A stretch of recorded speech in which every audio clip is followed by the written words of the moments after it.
This is ABC15 Mornings.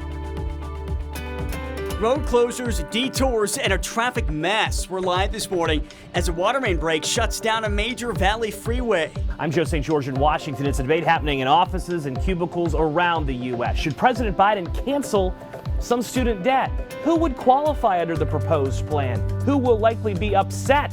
We go in depth next. Once again, gas prices are going up. Yesterday was the first time I ever filled my truck up and I hit over $1,000. We could see record highs by the end of the week. Brunson turns it over, and Chris Ball got run over, and that's going to be a foul. Offensive. No, an offensive foul. That's 5. Against CP3. And it was a foul weekend for our Phoenix Suns. The team now coming back home, ready to regroup for a huge game tomorrow night. A winning game, because we believe that is going to happen. Yes. For sure. Hey, good morning to you. I want to thank you for waking up with us. I'm Kaylee O'Kelly here alongside Nick Saletti. We want to get right to a traffic alert this morning that's going to impact so many drivers right now. Part of the US 60 shut down in both directions. Our Megan Thompson breaking down the delays we are already seeing, but you also have some solutions. That's right. Let's start with Jamie Warren live near the freeway where crews are working right now. Jamie, what's the latest out there? So Nick and Kaylee, as you said, this is all because of a water main break. And since our 5 o'clock hour, we have gotten a closer look at what crews have been working on overnight. Right now, they're trying to dig to get to that pipe that burst. We still see some standing water. We also see all of this rubble where the freeway is shut down. No cars in sight. We're right off of the US 60 east and westbound lanes near McClintock as they're working to fix this issue. So this all started on Saturday after a water main break flooded the freeway, forcing the US 60 to shut down between Rural Road and the Loop 101. That closure has since been extended to between the I-10 and the 101. The city of Tempe says that there was a water line beneath this freeway. So when it broke, that is what caused it to flood. And they are now working to send a camera 13 feet beneath the ground to pinpoint where exactly that break is to fix it. We've got a lot of obvious water underneath the roadway. So that's the big assessment concern right now. We've got to look and see where we're at. How much is it? How much is continuing to come out? When we get that shut down, that's when we can really go into where we are, where we need to be to open up US 60. And so right now you're getting a closer look at the water that is in the westbound lanes of the US 60. If this is a part of your morning commute, they're suggesting you take the 202 Santan or Red Mountain Freeway instead. They're also suggesting you give yourself an extra 30 minutes on your commute. But I'm going to suggest even longer. We know there's a lot of things happening across the valley. We got ASU graduation, of course, if you're going to work, maybe even school this morning. So for a closer look at some of our alternate routes, I'm going to send things over to Megan Thompson. Jamie, thank you so much. And what incredible images that we're seeing live there with the sun now up. And as I take you to a bird's eye view, I just think it's just incredible to see the freeways, which are normally packed at this hour, completely closed off because of that water main break. So this is a view of the US 60 near McClintock Drive with that closure between I-10 and the Loop 101 price. So Jamie mentioned some of those alternates for you. Here's what you need to know if you're traveling on the 60 westbound. You will be diverted already onto the 101 northbound or the 101 southbound. So you're just not going to be able to continue on. You will be diverted. So if you're taking that northbound route, you could take the 202 Red Mountain as your alternate. If you're taking that southbound option, take the 202 Santan. From there, you'll be able to take the 10 or the 202 South Mountain Freeway to continue your way around that. Now, unfortunately, that's not the only closure that I am tracking. I-10 eastbound at 107th Avenue, right near the 101. This is closed due to a deadly crash. Your speeds are dropping to about 5 miles per hour in that area. Your alternate, get off earlier because of that backup building back towards about Litchfield.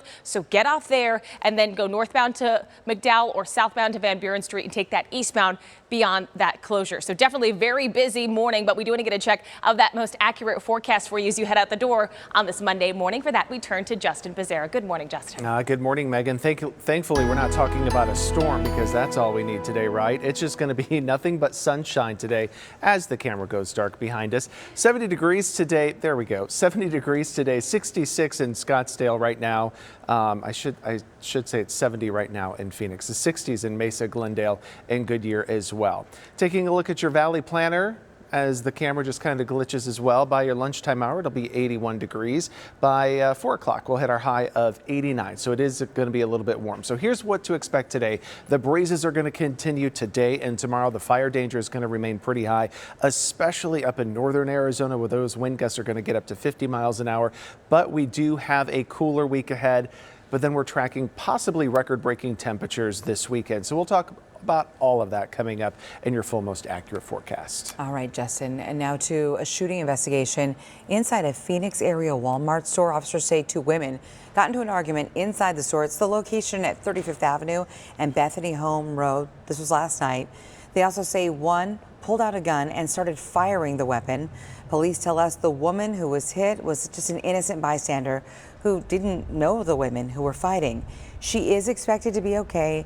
The other 2 women did take off. Gas prices are going up again, and sadly, we could see record prices ahead of the summer travel season. The latest numbers from AAA show the national average is $4.32.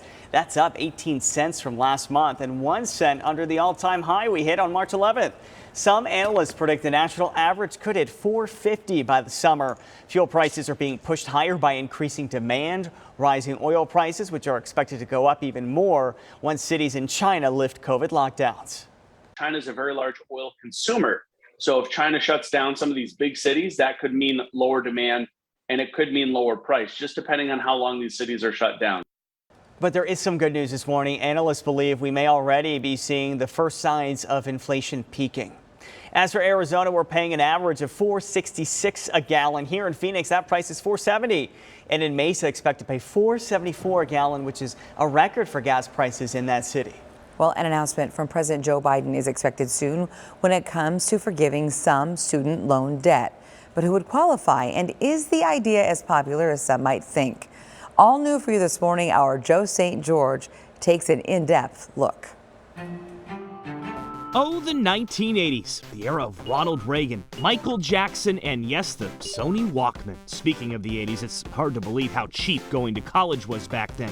In 1988, if we adjust for inflation, the average yearly cost of tuition at a public college was around $3,100. Last year, it was over 10 grand. Private universities are close to 4 times more. No wonder the typical college debt in this country among borrowers is around $30,000, which brings us to a popular debate happening in offices and cubicles around this country. Should President Biden cancel some of it? I am considering dealing with some debt reduction. The president is currently, after years of saying he would never forgive debt with an executive order, seriously considering some cancellation. According to the White House, the exact amount of forgiveness being considered is unclear. The currently talked about plan includes forgiveness applying to those making $125,000 a year, although that number may change. The president said he's expected to announce his decision in a few weeks. Here in Washington, a lot of progressives say debt forgiveness will be popular and that it will help a lot of people. While that is true, it's also true that a lot of people will not benefit from the policy and that plenty of uncertainty will exist if it happens. According to data from the Federal Reserve, if 10 people are in a room, 4 will have gone to college. That means 6 never got a degree. How will they feel about this use of taxpayer resources? Not to mention, a recent survey found 47% of Americans who had student debt at one point had completely paid off their loans. President Biden's plan is not expected to include any back pay for those that have already finished their payments. I took out 20 grand for this first year. Of course, when you chat with those currently in school, like I did recently, you realize how much of a burden all this debt is. Patrick Milkey worries about life post-law school. It is kind of a worry that if I get out, will I make enough money to pay those loans back? Even if the president does take action, that will not be the end of this debate. Critics are expected to sue the president over his authority, which means years of student loan uncertainty may be on the horizon. In Washington, I'm Joe St. George. Nobody wants to lose, so just taking that all in, like I said, flushing this game and just coming out with the right mentality, just You got to lock in and be better and protect home court. You know that old saying, it feels so good to be home? Oh boy, is it ever going to be good for our hometown team to come on back. The Suns will host the Dallas Mavericks for Game 5 of the Western Conference semifinals tomorrow night at Footprint Center after two really tough losses over the weekend. So the Suns getting in some foul trouble Sunday with Chris Paul fouling out of the game at the end. Early in the fourth quarter, the series now tied 2 apiece. Now, there are some tickets still available. The cheapest we found are $114. The game tips off at 7 o'clock tomorrow night. CP3 also dealing with some trouble off the court. ESPN reporting a Mavericks fan was removed from the arena after putting their hands on Chris Paul's mom and shoving his wife. You know, his kids were also there. They saw what happened, obviously leaving his family feeling very unsafe. According to ESPN, the Mavs getting in on this as well. Management calling the incident unacceptable. 10 past the hour, next on ABC 15 Mornings, it's National Nurses Week. One company giving away shoes and scrubs. Ahead, how you can get yours. What should you do, buy or rent? Not your home, but your internet equipment. I'm investigator Joe Ducey with how to tell what's the best option when you sign up for new internet service. And let's take you live outside. The ADOT camera just flipping over from this scene on the I-10 near 107th Avenue. The eastbound lanes are closed right now. Plus, we have that closure in the East Valley. So I'll walk you through those traffic troubles still ahead. Well, happening overnight, Russian President Vladimir Putin used today's Victory Day parade to justify the invasion of Ukraine. Putin calling the military intervention necessary because the West was, quote, creating threats next to our borders. Ukraine's president releasing his own Victory Day message saying very soon there will be 2 Victory Days in Ukraine and someone won't have any. Rescue crews continue searching for survivors in Cuba after an explosion at a luxury hotel in Havana. At least 31 people have died. Teams are scouring the rubble with dogs looking for people who were missing. Officials believe a gas leak led to the blast. And this nationwide shortage of baby formula, it's getting even worse. The out-of-stock rate jumping to 31%. Target limiting online sales to 4 units per transaction. At CVS, well, that limit is 3. Supply chain issues and a recall have only added to that problem. Well, when you sign up for new internet service, there's a big question. Should you buy or rent the equipment? The Let Joe Know team says it may not be an easy decision. So all new for you this morning, Joe Ducey walks us through the pros and cons of owning your own modem and router. It's clear on their websites, internet providers would rather provide your equipment than you get it somewhere else. On the Cox site, using your own modem comes with many more cons than pros, and CenturyLink warns of limited tech support and no guarantees. Their pitch is, if you lease it from us, then if there's ever a problem, we just come out and replace it for you. And Data Doctor's Ken Colburn says there's truth to that, but Colburn says it's also true in most cases renting a modem, your internet connection, and router, which allows you to connect devices, will cost you more. If you do the math, generally speaking, if you buy the equipment, you're going to save yourself quite a bit of money. CenturyLink rents gateways, a modem router combination, for between $15 and $20 a month. It's $13 monthly with Cox. If buying your own, both providers have lists of compatible equipment. We found gateways between $200 and $300, some even less. If this one lasts just 3 years at $200, you'd pay less than half the $469 3-year Cox rental cost. The only time it doesn't make sense to buy the equipment is if you know it's a short-term situation. Like moving and not knowing if the equipment will work there. If you do buy, while there are benefits to owning a router modem combo, if your internet modem and your router are separate and one fails, not only can you just replace that one device, it's going to be a lot cheaper to do so. Again, if you buy your own equipment, you won't get support, you won't get installation from the company, and some people may want that. You also must know exactly what you need. Go to abc15.com/letjoeknow for help with that. I'm investigator Joe Ducey. If you got a problem, let me know.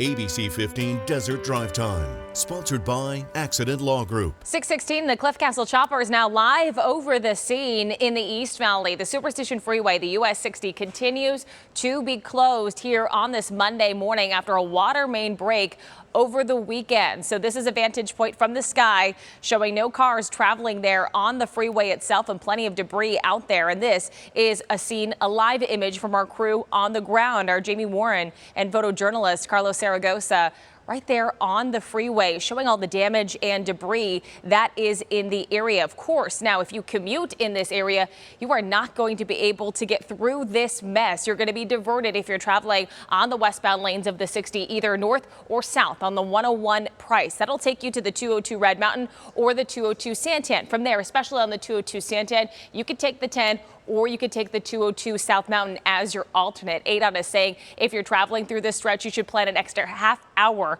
for your commute time. I don't want you to get stuck in this. Make sure you take those alternates. I do have some good news to share with you on this Monday morning. I've been telling you about that closure on the I-10 eastbound near 107th Avenue, right near the 101. This is due to a fatal crash. I was just watching ADOT able to clear this scene. This is reopening. Your speeds are still dropping between 5 to 10 miles per hour with that congestion still building. So your drive time right now from the 303 to the mini stack is right around 40 minutes with that average speed right around 35 miles per hour through that one. So there's that drive time there on the 10 that you just saw. It is in the red. Now we are seeing nice green conditions though on the 17 and the 51 if that is a part of your morning commute. Now let's get to check if that most accurate forecast as we start the work week once again with Justin Pizzera. Good morning. I have some good news for you today as well. Temperatures going to be below average. Right now, Phoenix is sitting at 70 degrees. Just a touch cooler in Scottsdale at 66. Mesa, Glendale, Goodyear also sitting in the 60s as well. Now, one thing that we do need to talk about today, the winds in the valley. It's going to be about 10 to 20 miles an hour, so it is going to be a little bit breezy out there with gusts up to 30 miles an hour. But in northern Arizona, that is where it is going to be very windy today with those winds 25 to 35 miles an hour. And then those gusts could get up to 50 miles an hour. So here's a look at the wind alert, just how much of the state is going to be dealing with some of these high winds. Places like the Grand Canyon, Page, Flagstaff as well, Winslow, Heber are going to be dealing with that. Putting Futurecast into motion here as far as the wind goes, you can see at about 11 o'clock, things are really going to be picking up by 5 o'clock this afternoon. Then it's going to die down as we head into Monday evening, but then Tuesday, another day of high winds as well. So that is just something to be aware of. Also, a red flag warning for much of the state. You can see how much of the state has this warning because those conditions are going to be just right for a fire. Some of the temperatures are staying cool because we do have this low pressure system that's basically just parked itself just to the north of us. It is going to be moving out though as we move on through the week, and that means the high pressure system comes in, and then of course we're going to be looking at some pretty warm temperatures. Today, though, enjoy it. 89 degrees. Our average is about 93. It'll be 70 in Prescott, 80 in Sedona, 60s along the rim as they deal with those high winds, 61 in Flagstaff, 65 in the Grand Canyon. Here's your 7-day, 89 today, a touch warmer on Tuesday. Wednesday will be topping out at about 90. Enjoy Thursday because then Friday things really heat up, a high of 98, and then Saturday and Sunday we're looking really hot where we could break some records on Saturday and Sunday. Flagstaff, nice and sunny all week long. The 60s Monday, Tuesday, Wednesday, and Thursday. And then on Friday, it warms up just a little bit with a high of 71 and then 76 on Saturday. Well, that looks like a good place to hide from the heat. Oh, right. Take a drive up 17. Right. Before everybody else. Before everybody else, right? And then enjoy those cooler temperatures. Looking good. Hey, it is National Nurses Week. Plenty of freebies. They are up for grabs, all to say thank you to our healthcare heroes. Potbelly Sandwich Shop is offering nurses a free cookie or regular soda when they order an entree. This runs through Thursday. At Insomnia Cookies, you can get a free 6-pack with a $5 in-store purchase, and that is on through Saturday. Johnny Rockets offering healthcare workers and teachers a free shake with any in-store purchase through tomorrow. And Crocs is giving away a free pair of scrubs and Crocs. The deadline to register is May 12th at 9 a.m. Over the past 2 years, a lot of people have gotten used to working from home. Ahead at 6:24, how the transition back to the office has created some anxiety. We're also watching Wall Street. The market's falling for 6 straight weeks. At 6:37, our first look at what could happen this week. And at 6:42, we travel 5,000 miles away from Arizona. My in-depth report from Poland, looking at how others are doing everything they can to take action for Ukrainian refugees, and the surprising Arizona connection. Plus, climbing back up into the triple digits. At 6:49, things are really starting to heat up in that super 7-day forecast. Do you have a consumer problem? Let Joe know. Call us or go to abc15.com/letjoeknow.